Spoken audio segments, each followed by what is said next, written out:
बहुत सारे मित्र बंधु बहुत परेशान हैं शादी के लिए, चाहे महिला हो या पुरुष। मुद्दा ये है कि ये डिस्परेशन, ये परेशानी अपनी कई दफा ऐसा सीन लेके आती है कि हम किसी गलत आदमी के साथ बंध जाते हैं। परिणाम होता है पूरी जिंदगी झिकझिक करते हुए बीत जाती है और उसके बाद रिग्रेट पे रिग्रेट होता है। नतीजा कई दफे बंधन के टूटने का, आपसी बिछोह का, मानसिक संताप का, और आज के डेट में तो आप देख ही रहे हैं जहां तहां नीले ड्रम की कहानी आती है। कहने का मतलब है इन सब पापों से बचने के लिए कि मेष राशि वालों को एक सही, सुघर, अच्छे मित्र के सरीखे हस्बैंड या वाइफ की प्राप्ति कैसे हो सकती है। सही कहूं तो आज का ये एपिसोड मेष राशि वालों का विवाह कब होगा के ऊपर बना रहा हूं, या यूं कह लें कि मेष राशि वालों की शादी कब होगी। बहुत विस्तार से इस पे चर्चा करेंगे मित्र, और आपको बताएंगे कि सामान्यतया मेष राशि वालों की विवाह किस उम्र में होती है, किस दिशा में होती है, कौन से ग्रह इसके लिए जिम्मेवार हैं, कौन से राशि से आपकी जो अंडरस्टैंडिंग है मेष राशि वालों की वो one of the best understanding होती है। किस तरह के लाइफ पार्टनर बन गए तो आपकी जिंदगी बन गई। ये सारी बातों को बहुत ही विस्तार से अभी आगे करने वाले हैं, तो बने रहिए हमारे साथ में। नमस्कार मित्रों, एस्ट्रोलॉजी स्टार्स चैनल में आपको फिर से एक बार स्वागत है। दोस्तों, अगर आपने हमारे चैनल को लाइक और सब्सक्राइब नहीं किया है तो कर लो और बेल बटन को दबा लो। कॉज ऑफ जब आप लौट के आओगे थैंक्स देने के लिए इस यूट्यूब के भीड़ में मुझे ढूंढ नहीं पाओगे दोस्त, तो कर लो सब्सक्राइब। अगर इन्हीं बातों को और विस्तार से समझनी हो और डिटेल में जानना हो तो हमारी वेबसाइट ये astrologystarts.com है, जरूर इसको एक बार चेक करें। तो आगे बढ़ते हैं मित्र। हाँ, ये समझना जरूरी है कि इस वीडियो में हम बात करेंगे मेष राशि के, जो कि पहली राशि है, राशि चक्र की पहली राशि हैं आप। आपके शादी ब्याह, वैवाहिक जीवन, जीवन साथी, शादी के योग और उनके उपायों के बारे में संग ही हम कवर करेंगे मुख्यतया 6 मुद्दों को, जिसमें पहला मुद्दा है कि मेष राशि के जीवन साथी का स्वभाव और कैरियर कैसा होता है। दूसरा मुद्दा है मेष राशि के विवाह के योग और शुभ ग्रह कौन से हैं। मेरा तीसरा पॉइंट है कि मेष राशि के जातकों की विवाह किस उम्र में होने की संभावना होती है, जिससे आप ये समझ जाएंगे कि विवाह में टाइम लग रहा है या आप राइट टाइम से हैं। तदोपरांत जो हमारा चौथा मुद्दा है वो है कि मेष राशि का वैवाहिक जीवन, मैरिड लाइफ कैसा रहता है। जो हमारा पांचवा मुद्दा है वो है कि मेष राशि वालों की शादी किस राशि से हो सकती है, कौन कौन सी राशि इनके लिए कंपेटेबल होती हैं। मेरा छठा मुद्दा है कि सुखी वैवाहिक जीवन के लिए ज्योतिषीय उपाय क्या क्या हैं, लाल किताब के उपाय क्या क्या हैं, कौन सा रत्न पहने, कौन सा मंत्र करें, अगर शादी नहीं हो पा रही है तो उसके लिए क्या उपाय करें। सारी चीजें आपको वन बाय वन बताऊंगा, तो बने रहें, आगे ध्यान से सुनते रहें और अगर जरूरत पड़े तो कॉपी पेन लेके बैठें, ताकि कोई चीज ऐसी जो भूल जाएं आप उसके लिए उसको लिख लें। तो आगे बढ़ते हैं मित्र। अब मित्र, सबसे पहला मुद्दा है कि मेष राशि वालों के जीवन साथी का स्वभाव या कैरियर ये सब कैसा होता है। आपके होने वाले पतिदेव या पत्नी कैसी होंगी, उनका नेचर क्या होगा। अब यहां ये समझने की बात है कि आपके जन्म कुंडली में जो सप्तमेश हैं, शुक्रदेव, वही इन सारी चीजों को ड्राइव कर रहे हैं। तो उनकी स्थिति क्या है, क्योंकि बिना सप्तमेश के अच्छे हुए मेष राशि वालों की शादी बहुत दिक्कतों से गुजरती है। मैं सप्तमेश को अच्छा करने के रास्ते बताऊंगा, मैंने पहले ही बताया है, बने रहिए हमारे साथ में, मैं आखिरी में सारे सॉल्यूशंस दूंगा। लेकिन अभी पहले ये समझना जरूरी है कि सप्तमेश जो कि मेष राशि वालों के हैं वो शुक्रदेव हैं। आपकी तुला राशि आपकी सप्तम राशि है, कायदे से वही आपका लाइफ पार्टनर है। फिर भी स्त्रियों की कुंडली में गुरुदेव विवाह के कारक होते हैं, पुरुषों की कुंडली में शुक्र विवाह के लिए रिस्पॉन्सिबल होते हैं। एरिस मैरिज प्रेडिक्शन के तहत वीनस, जो कि आपके लिए प्राइम मैरिज का रिस्पॉन्सिबल प्लैनेट है, सौंदर्य, सुगंध, प्यार, मोहब्बत, इन सब चीजों के लिए जिम्मेवार है। सफाई इसकी एक खास नेचर है। ऐसे में आपके जीवन साथी मेष राशि वालों बहुत ही बैलेंस नेचर के होते हैं। बहुत सुघर, सुंदर, सभ्य, सुशील, अच्छे स्वभाव के व्यक्ति होते हैं ये। कला, संतुलन, शांति रखने वाला ये आपके लिए मेष राशि वालों बहुत सुकून के व्यक्ति होते हैं। कारण कि आप बहुत एग्रेसिव हैं। आपको कोई शांत करने वाला चाहिए, आपको कोई आनंद देने वाला चाहिए, क्योंकि आपके खून में बहुत उबाल रहती है। आप मंगल के प्रतिनिधित्व करते हैं। ऐसे में जो आपकी एडमेंसी होती है, आपके अंदर जो ऊर्जा होती है, कई दफा ये ऊर्जा आक्रामक हो जाती है। ऐसे में एक सौम्य पार्टनर आपके जीवन को बहुत सुकून देता है, आपको शांति देता है। ये सप्तम भाव प्यार मोहब्बत का भाव है। ऐसे में ये बड़े ही कूटनीतिक तरीके से आपको कंट्रोल में रखते हैं। ये आपके नैसर्गिक पार्टनर होते हैं जो तुला राशि वाले होते हैं। ऐसे में मेष राशि वालों के पार्टनर सामाजिक न्याय पसंद, पारदर्शिता रखने वाले, संगीत, कला, फैशन, सुंदरता, इन सब चीजों के प्रति रुझान रखने वाले होते हैं। अब मित्र, मेष राशि वालों का विवाह कब शुभ होगा, ये जो प्रश्न है ना, इसको और अच्छे से अगर समझें तो ये समझें कि आपके हस्बैंड या आपके वाइफ जब किसी अच्छे चीजों में प्रवृत्त होंगे, किसी अच्छे व्यवसाय में से जुड़े होंगे, तो आपके शादी की शुभता अपने आप निखरती चली जाएगी। कहने का मतलब यह है कि मेष राशि वालों के जो स्पाउस होते हैं, हस्बैंड या वाइफ जो भी हैं, अगर ये नौकरी करते हैं तो इनकी नौकरी आप समझें कि सामान्यतया ब्यूटी प्रोडक्ट्स, ब्यूटी इंडस्ट्री में होती है। लॉ, लीगल एस्पेक्ट्स को बहुत होशियारी से कैटर करते हैं, ये वहां काम करते हैं, एक अच्छे लॉयर हो सकते हैं। अन्यथा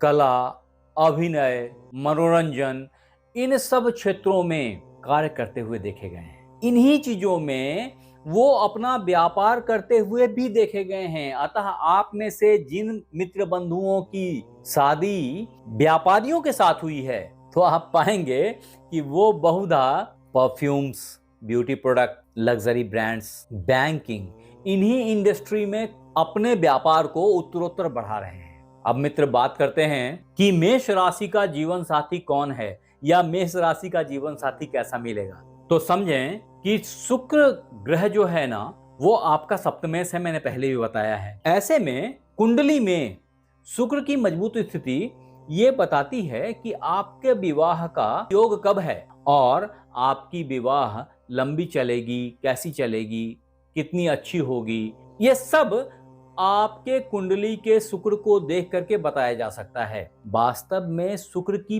पोजीशनिंग, कि वो कौन से भाव में बैठे हैं और कौन से ग्रह के साथ बैठे हैं, उससे यह पता चलता है कि आपके विवाह की दिशा किधर है, आपका ससुराल किधर पड़ने वाला है। ये सब भी ऐसे गौर से देखने पे बताई जा सकती है। आपके विवाह का योग तब बनता है जब गुरुदेव मेष राशि के प्रथम भाव, पंचम भाव, सप्तम भाव, नवम भाव, एकादश भाव से गोचर कर रहे हों और लग्नेश का संबंध बन रहा हो किसी भी तरीके से, शुक्र मजबूत स्थिति में हो कहीं, विवाह का योग बहुत ही सुंदर, बहुत ही उत्तम बनता है। अब मित्र, अगर आप टाइम की बात करें कि मेष राशि वालों का विवाह कब होता है, तो टाइम के अकॉर्डिंगली अगर देखेंगे तो समझें मेष राशि वाले बहुधा कैरियर सेंट्रिक होते हैं, विवाह में जल्दबाजी नहीं करते। फिर भी इनकी जो स्टैंडर्ड मैरिज टाइम फ्रेम है वो 22 साल से लेकर के 28 साल के बीच हुआ करती है। हाँ, कई दफे अगर गुरु और शुक्र की दशा या महादशा 24 से 28 के बीच गुजर रही हो तो ये अति उत्तम सर्वश्रेष्ठ समय होता है विवाह के लिए मेष राशि वालों का। तदोपरांत कई दफा विवाह में विलंब देखा गया है, लेकिन अगर ऐसा देखा जाए तो आपको ये देखना होगा कि फिर सप्तमेश या सप्तम भाव पे शनि अथवा राहु की दृष्टि है। ऐसे में विवाह बहुधा 30 साल या उसके बाद भी होती है। ऐसी हालत में आपको कुछ उपाय करने चाहिए। मैं आगे बता रहा हूं, बने रहें। अब मित्र, एरिस मैरिज लाइफ या मेष राशि वैवाहिक जीवन को अगर और डिफाइन किया जाए तो समझें कि मेष राशि के जातक बहुत उग्र हैं। वास्तव में आप मंगल के द्वारा ड्रिवन प्रचंड ऊर्जा कैरी कर रहे होते हैं। ऐसे में जो आपके सप्तमेश या आपके स्पाउस हैं वो बैलेंस हैं, वो तुला हैं, वो तराजू हैं। वो इस तरह के प्रचंड ऊर्जा को एक आयाम देते हैं, एक बैलेंस देते हैं और चैनलाइज करते हैं।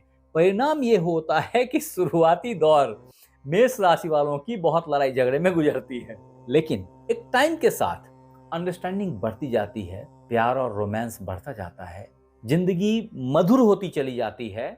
शुरू में आपको अंडरस्टैंडिंग बनाने की जरूरत रहेगी। अतः मेष राशि के वैवाहिक जीवन को अच्छा बनाने के लिए आप मेष राशि वालों, आपको अपने क्रोध पे, अपने एंगर पे, अपने टोनैलिटी पे कंट्रोल लेके आनी होगी।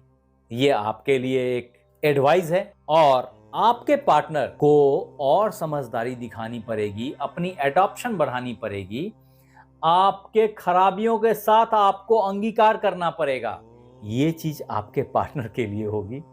ऐसे मिल करके अगर मेष राशि वाले अपनी जिंदगी को चलाते हैं तो एरिस मैरिज लाइफ बहुत ही स्मूथ, बहुत ही बेहतर, बहुत आनंददायक और लॉन्ग लास्टिंग होगी। अदरवाइज अगर आप गौर करें तो जो तलाक लेते हैं वो एक के बाद फिर दूसरी तलाक लेते हैं, दूसरे के बाद फिर तीसरा तलाक लेते हैं, क्योंकि वो चातक मृग तृष्णा वो कभी खत्म नहीं होती, वो मिटती नहीं है। कहाँ ढूंढ रहे हैं आप उसे? वो बाहर नहीं है, वो आपके अंदर है और वो हमेशा आपके अपने मन के लगाम लगाने के ऊपर है। ये काम आपको करना ही होगा, क्योंकि वास्तव में मेष राशि वाले थोड़े पॉजिटिव होते हैं और हमेशा ही अपने पार्टनर को अपने कंट्रोल में रखने की कोशिश करते हैं, अपना आधिपत्य जमाते हैं और कई दफा थोड़ी क्रूरता भी आ जाती है। इन सब चीजों से आपको खुद ही बचना पड़ेगा मेष राशि वालों। आप शादी के लिए अगर लालायित हैं, परेशान हैं, तो इसके लिए भी ढेर सारे सॉल्यूशंस हैं, मैं अभी बता रहा हूं, बर्दाश्त कीजिए। लेकिन शादी कर भी लिया तो टूट न जाए, उसके लिए ये कहानी है जो मैंने आपको सुनाई है। अगर आपने इन चीजों को ध्यान दिया, मेरी एडवाइस का पालन किया, तो आप एक हैप्पी जिंदगी गुजारेंगे, ऐसी मेरी मान्यता है। एरिस मैरिज कॉम्पैटिबिलिटी या मेष राशि वालों की शादी किससे होगी, ये भी बहुत सारे मित्र बंधुओं का प्रश्न होता है। कई दफा हमारे से इंटरेक्शन के दौरान या लोग इसके लिए ही पेमेंट करते हैं कि बॉस हमको समझनी है कि मेरी शादी किससे होगी। अभी समझिए, इसके लिए पेमेंट देने की जरूरत नहीं है। आप अगर ध्यान से समझ लिया तो आप यहीं अपनी ज्ञान को बढ़ा लेंगे। और यहाँ समझने वाली बात यह है, जो मैं पहले से बोलते आ रहा हूं, कि आपका जो नैसर्गिक पार्टनर है मेष राशि वालों, वो तुला राशि है। आप यहां से देखें तो सप्तम भाव ये इस 7 लिखा है तो ये तुला है, और इस तुला के लॉर्ड ये यहाँ शुक्रदेव हैं। गुरुदेव को हटा दीजिए, गुरुदेव यहाँ भाग्येश हैं। मैंने पहले ही बताया है कि गुरु अच्छे होंगे तो स्त्रियों की शादी यथाशीघ्र हो जाती है। तो अब अगर ये तुला है, ये आपके लिए बेस्ट कंपैटिबल साइन है।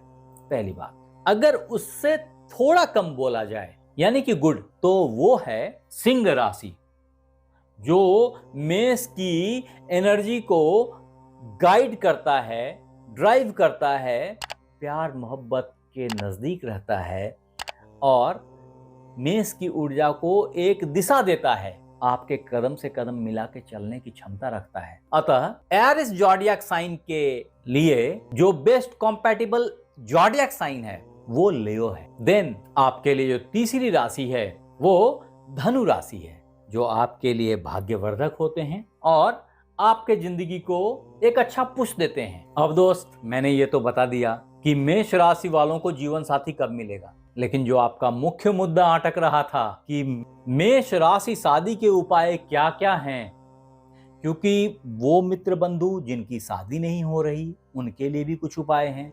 वो मित्र बंधु जिनकी शादी तो हो चुकी है लेकिन मैनेज नहीं हो पा रही शादी, उनके लिए क्या उपाय हैं। अथवा वो मित्र बंधु जो शादी से ऑलरेडी डिलेड चल रहे हैं, उम्र निकलती जा रही है, उनके लिए क्या उपाय हैं। तो याद रखें, 2-3 तरह के उपाय हैं। पहला उपाय, अगर लाल किताब की बात करें, तो वो है कि आप स्त्रियों को सम्मान से देखें। 9 साल से छोटी कन्याओं को दूध से बनी हुई मिठाई शुक्रवार के दिन खिलाएं। आपके लिए जो दूसरा उपाय है वो है एक चौकोर चांदी का टुकड़ा अपने बेडरूम में रखें। इससे भी आपकी शादी यथाशीघ्र हो जाएगी। हाँ, वो मित्र बंधु जिनकी शादी हो तो चुकी है लेकिन संभल नहीं रही, अननेसेसरी के खिंचाव से गुजर रहे हैं, अननेसेसरी की रगड़ खा रहे हैं, ऐसे में आप दोनों हस्बैंड वाइफ एक ओपेल अपनी रिंग फिंगर में धारण करें। इससे आपकी टूटती हुई शादी ठहर जाएगी, मैनेज हो जाएगी, बेहतर हो जाएगी। वो कन्याएं जो शादी के लिए प्रयास कर रही हैं, प्रयत्नरत हैं, या वो पेरेंट जो परेशान हैं और उनकी कन्या का शादी नहीं हो रहा है, ऐसे में आप 7 सोमवार व्रत रखें, भगवान शिव पे दूध चढ़ाएं और अर्धनारीश्वर की पूजा करें। आपके लिए जो दूसरा उपाय है वो है कि 21 गुरुवार आप उपवास रखें, संग ही केले के पौधे में पीतल के लोटे से जल डालें। ऐसा करने से भी आपकी शादी यथाशीघ्र हो जाएगी। हाँ, अगर आप जहाँ रह रहे हैं वहाँ पे इस तरह के काम नहीं कर सकते या वहाँ केले का पौधा नहीं है, बहुत ऐसे मित्र बंधु हैं जो कुंडली दिखाते हैं, विदेशों में हैं, बोलते हैं यहाँ की केले का पौधा नहीं है, यहाँ पीपल का पौधा नहीं है, या यहाँ पे इस सब तरह के जड़ी बूटियों वाली इलाज नहीं हो सकती, तो उनके लिए एक अच्छा डायमंड धारण करना एक अच्छी सॉल्यूशन है। लड़कियां जो विवाह करना चाहती हैं वो अपने इंडेक्स फिंगर में सोने की रिंग में एक अच्छा पुखराज, सुनहला भी बोलते हैं, टोपाज भी पहन सकते हैं, को धारण करें। ऐसा करने से भी आपकी शादी यथाशीघ्र हो जाएगी अगर आप मेष राशि से हैं तो। फिर भी मैं कभी बिना कुंडली देखे रत्न पहनने की सलाह नहीं देता। मुझे नहीं पता आपके किस भाव में कौन से ग्रह बैठे हैं और आप अभी किस ग्रह की महादशा अंतर्दशा से गुजर रहे हैं। इनके आपसी क्लैसेस होते हैं। आप पुरुष मित्र ओम द्राम द्रीम द्रौम सह शुक्राय नमः का नित्य 108 बार पाठ जरूर करें, जिससे शुक्रदेव आपके मजबूत होंगे और आपकी शादी यथाशीघ्र हो जाएगी। अन्यथा जो लड़कियां हैं वो ग्रांग ग्रिंग ग्रोंग सह गुरुवे नमः अथवा ब्रिंग बृहस्पतये नमः का 108 बार नित्य पाठ करें, जिससे कि आपके बृहस्पति अच्छे हो जाएंगे और आपकी विवाह यथाशीघ्र हो जाएगी। तो मित्र, ये थे मेष राशि वालों के शादी के उपाय।